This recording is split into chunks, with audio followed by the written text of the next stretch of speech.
Hello everyone and welcome to our YouTube channel Commerce by Anup sir. In our last video we are discussing about the conflict.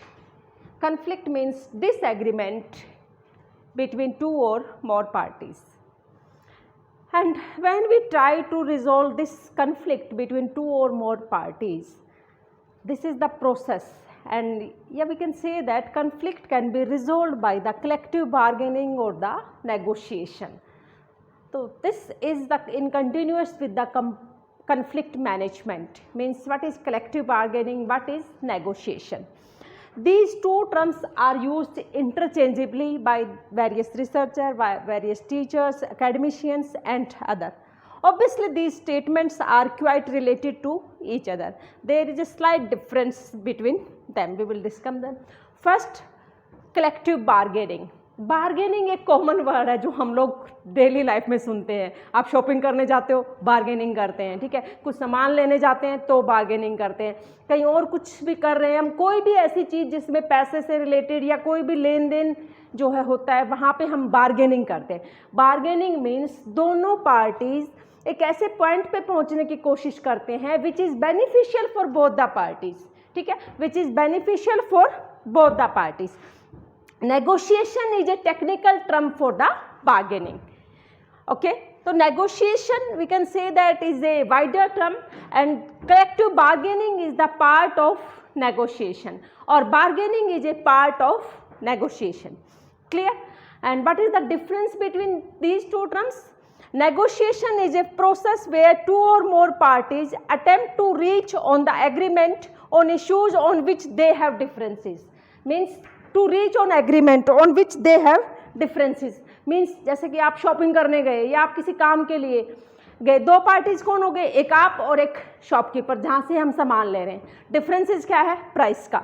तो वो दोनों parties आपस में एक ऐसे point पे पहुँचती हैं कि जहाँ पे प्राइस लेने वाले को यूँ ना लगे कि मैं बहुत सस्ता जो है दे रहा हूँ और जो खरीद रहा है उसको यूँ लगे कि मैं उसको बहुत ज़्यादा पे कर रहा हूँ. तो negotiation is a process where two parties try to reach an agreement on which they have differences. Clear? तो नेगोशिएशन क्या होता है कि जिसमें कोई भी दो पार्टीज हो सकती है, जनरल पीपल या शॉपकीपर या किसी भी पार्टी से हमारा किसी भी तरह का कोई मतलब डिसएग्रीमेंट होता है, उसके साथ हम एक पॉइंट पे पहुंचते हैं जहाँ पे दोनों एग्री होते हैं, दैट इज नेगोशिएशन. तो negotiation is for common life, means common life के लिए. और वही नेगोशिएशन जब मैनेजमेंट और एम्प्लॉयज़ के बीच में होती है, then it is known as collective bargaining. Then it is known as collective bargaining, the relation of trade union and the management. Why it is known as collective?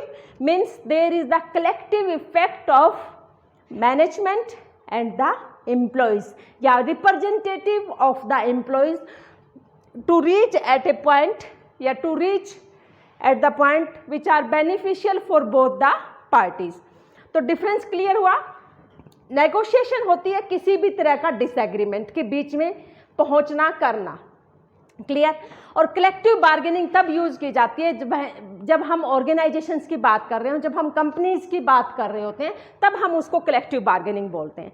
And normally in collective bargaining the essential elements of jobs and work are discussed. Normally the essential elements of job and work are discussed, means what will be the working hour, what will be the working environment for the employees, and what will be the relax hour, what will be the salary, what will be the various benefits, what are the medical benefits and other benefits provided to the employees. These are the topics of collective bargaining in journal. Clear हुआ कि collective bargaining क्या है और negotiation क्या है. Negotiation एक wider term है जिसमें सब तरह के लोग या किसी भी तरह की दो पार्टीज इन्वॉल्व हो सकती हैं, बट कलेक्टिव बार्गेनिंग तभी होता है जब वो पार्टीज एम्प्लॉय और मैनेजमेंट हो. We can say that negotiation is cooperative, means both the parties try to cooperate to reach on the single point, to reach on the single agreement. And collective bargaining is competitive. Competitive means both the parties are in opposite direction and both the parties are try to maintain their points on the bargaining. And normally negotiation is a win-win situation where both the parties win. And In general, the collective bargaining is win-lose situation, means one party win and other party lose, or other party win and the first party lose.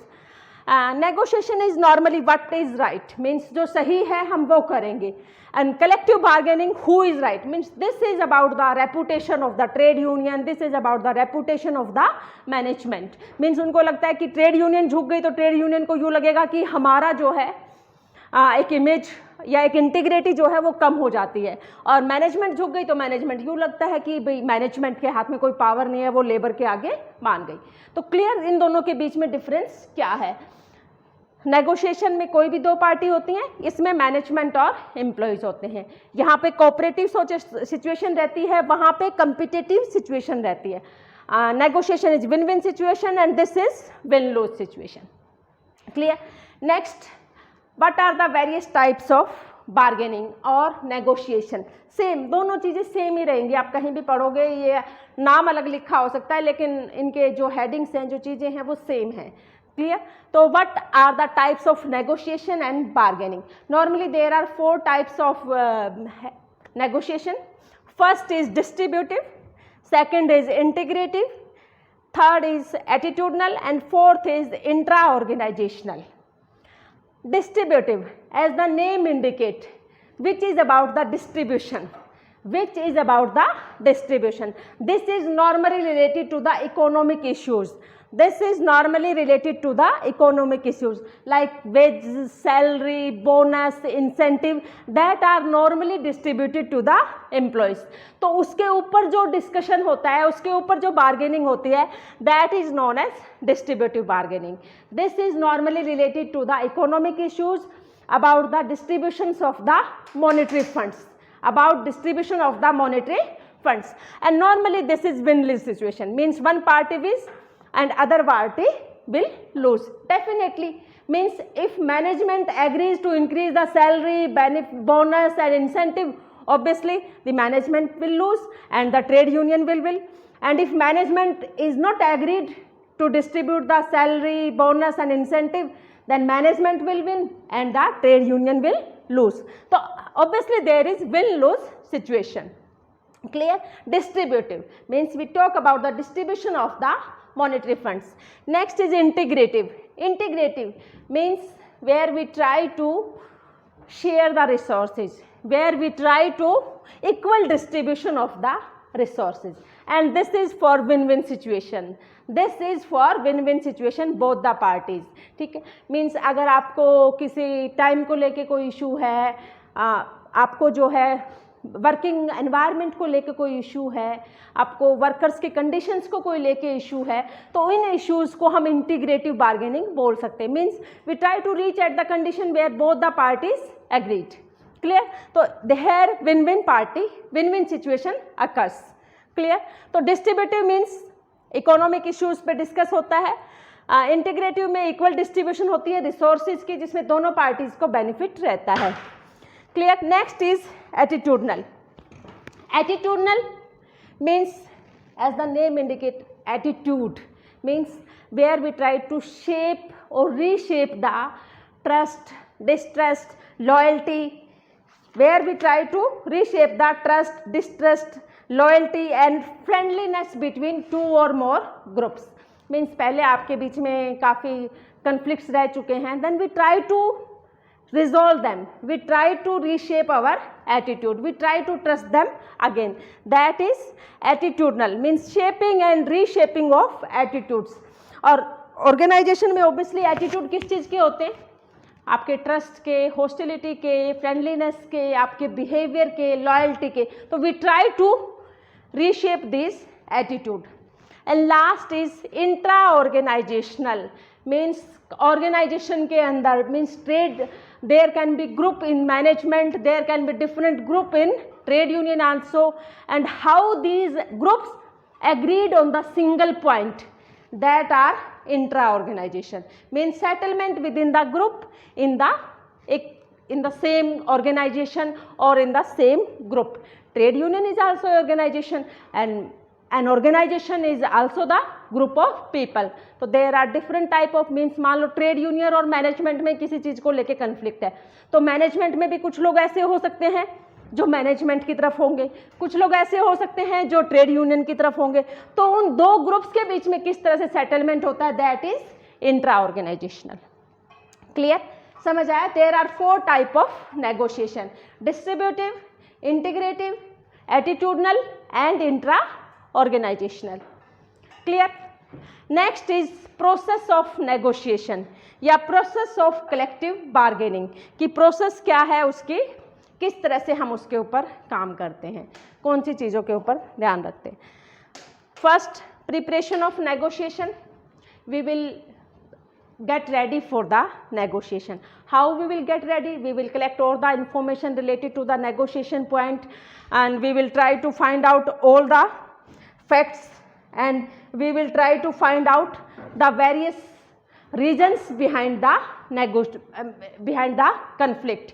Means किस बात का conflict है, क्यों है, और सामने वाली party क्या सोचती है उस कन्फ्लिक्ट के बारे में, उसके बारे में हम इंफॉर्मेशन इकट्ठी करते हैं। Preparation of negotiation means collecting information, information को कलेक्ट करना। Next, ground rule, we will prepare the rule, we will do the homework for the negotiation process, and what will be this homework, that who will negotiate and where we will negotiate, what will be the time of the negotiation, and what will be the specific procedure, what will be the specific procedure for the negotiation. Clear? We will prepare the ground rule कि कौन representative होगा, किस तरह से वो बात करेगा, किन के साथ हमने नेगोशिएशन करनी है, किस टाइम पे करनी है, कहाँ करनी है, और कौन सा प्रोसीजर जो है हम उसके लिए यूज़ करेंगे। We will prepare for the ground rules. Negotiation means here is the time where two parties met, they discuss the various points and try to reach on a agreement, agreement पे पहुंचने की कोशिश करती हैं। There may be negotiation breakdown means कई बार आप उस table पे उस टाइम पे आप हो सकता है एक ऐसे पॉइंट पे ना पहुंच पाओ जिस पे आप दोनों एग्री हो, तो there may be the breakdown, negotiation breakdown. अगर ब्रेकडाउन नहीं होता है तो we will go for the negotiation agreement, means दोनों पार्टीज के बीच में एग्रीमेंट तैयार होता है, उन पॉइंट्स को नोट डाउन किया जाता है कि जिन जिन पॉइंट्स पे वो एग्री हैं, और उसको हम साथ में एग्रीमेंट तैयार करते हैं। Last one is implementation. और इफ नेगोशिएशन ब्रेकडाउन हो जाती है, बीच में रुक जाती है, आप लोगों का किसी भी पॉइंट पे एग्री नहीं हो पाते हैं, तो first we will try to break that breakdown and again go with the negotiation agreement. So this is the process of bargaining or this is the process of negotiation. दोनों में तीनों में सेम ही चीज़ रहती है, prepare, collect the information, prepare, meet the table, reach on the agreement and sign the agreement and implement. Clear? This is the process of agreement. This is the process of negotiation और collective bargaining. Clear, समझ आया आप लोगों को? Next is what are the issues in negotiation, what are the various issues in collective bargaining, means क्यों नहीं पहुंच पाते, कई बार क्या इश्यूज हो सकते हैं, कौन सी ऐसी पॉइंट्स हैं जिसकी वजह से जो है नेगोशिएशन प्रॉपर नहीं हो पाती है या बार्गेनिंग जो है प्रॉपर नहीं हो पाती है। इश्यूज इन नेगोशिएशन और बार्गेनिंग, कौन से इश्यूज हैं जिसकी वजह से हम लोग कंफर्टेबल नहीं हो पाते हैं या एक पर्टिकुलर सिचुएशन पे नहीं पहुंच पाते हैं। First is biasness. The parties who are involved in negotiation और collective bargaining are biased about certain points और they have some assumptions about these certain points, and because of these premature assumptions or biasness they cannot agree to the certain point at the time of negotiation. They don't think rationally because of biasness. Role of personality traits, आपके जो representative हैं उनकी personality traits के ऊपर depend करता है। Personality traits means what type of personality your representative haves, means कुछ लोगों की पर्सनैलिटी ऐसी होती है, कोऑपरेटिव होते हैं, they are ready to agree on the various points, they think rationally, but some peoples are stubborn in nature, they are rigid in nature and they are not ready to understand the things as the other understand in the way. Clear? तो may B personality traits की आपके जो लोग involve है representative, उसके personality traits के ऊपर depend करता है। Next is sometime gender differences. Gender differences की वजह से मेल फीमेल व्हाट टाइप, मतलब who are involve in the negotiation, that may also lead to the issues in the negotiation. Normally we consider that womens are more cooperative than the man, generally it is said, but मेरा click अभी मुझे ऐसे देख रहा है कि why womens are more but it is natural. ठीक है, कि we think that womens are more cooperative than man. So if there are women in the negotiation process, obviously there are more chances to resolve it. Clear? So gender differences. Next is cultural differences. Maybe the representative are coming from the different cultures. So that cultural differences maybe lead to the issues in the negotiation. That culture maybe lead to the differences in the negotiation. Next is जो इसमें आता है third party negotiation. Third party negotiation और third party collective bargain means sometime the situation has been reach that both the parties are not ready to meet each other, they are not ready to discuss with each other. in that case we need third party, in that case we need third party. ठीक है, means there will be the third person and there will be the third party who will help you in reaching in the agreement in negotiation process. तो who can be the negotiator, who can be the third party negotiations.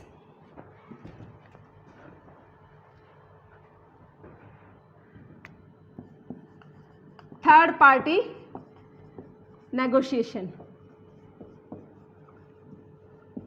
Third party negotiation. Third party में हम आपके जो है चार तरह से लोग इन्वॉल्व हो सकते हैं. There are 4 basic third party roles. First is mediator, second is arbitrator,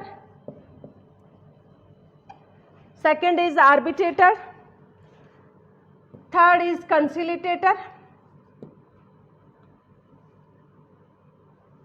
conciliator, and fourth is consultant.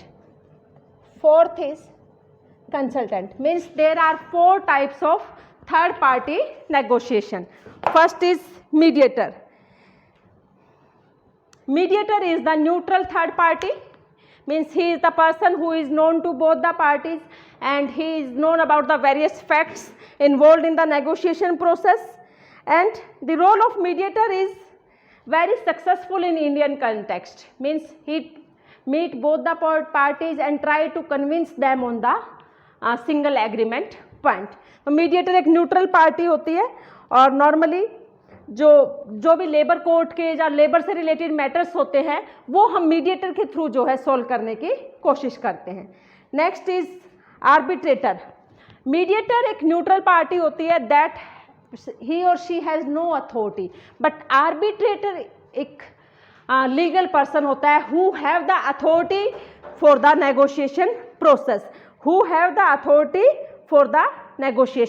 and arbitration can be both compulsory और वॉलंटरी. मीन्स कई बार तो कोर्ट आपके इसको कोई आर्बिट्रेटर दे देता है कि ये पर्सन है जो आपको दोनों को मीडिएट करेगा और एक सिंगल एग्रीमेंट पे पहुंचाएगा, और कई बार हम अपनी मर्जी से बोलते हैं कि वी नीड ए आर्बिट्रेटर.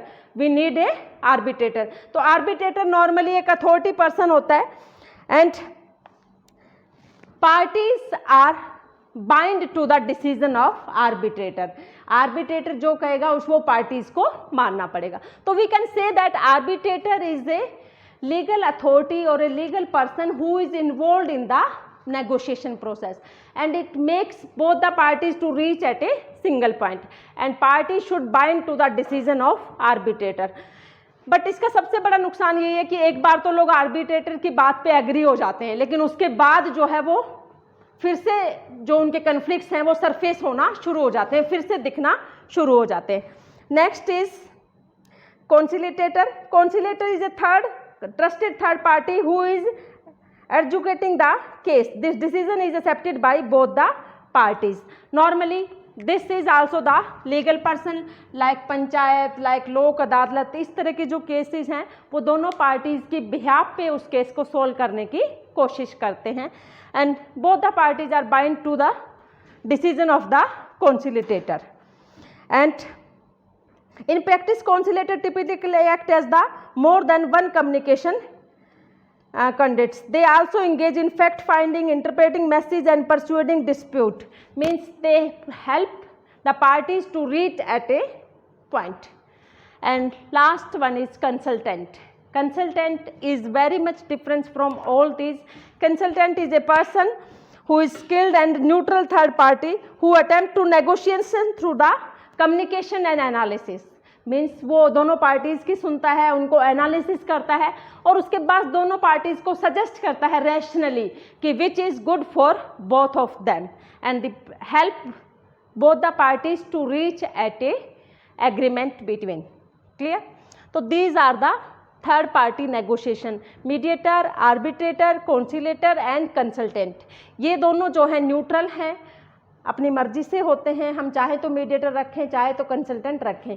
ये दोनों जो हैं नॉर्मली आर्बिट्रेटर जो होता है लीगली बाउंड होता है, अथॉरिटी होती है उसके पास, और कॉन्सिलेटर भी जो है एक तरह से अथॉरिटी टाइप होता है. जैसे कई बार कुछ मैटर नहीं समझ ला तो हम 2-4 लोगों को बुला के पंचायत या लोक अदालत टाइप इस तरह के कुछ सॉल्यूशंस किए जाते हैं. तो दैट इज कॉन्सिलेटर. समझ आया? What is negotiation, what is collective bargaining, and this is all about this chapter.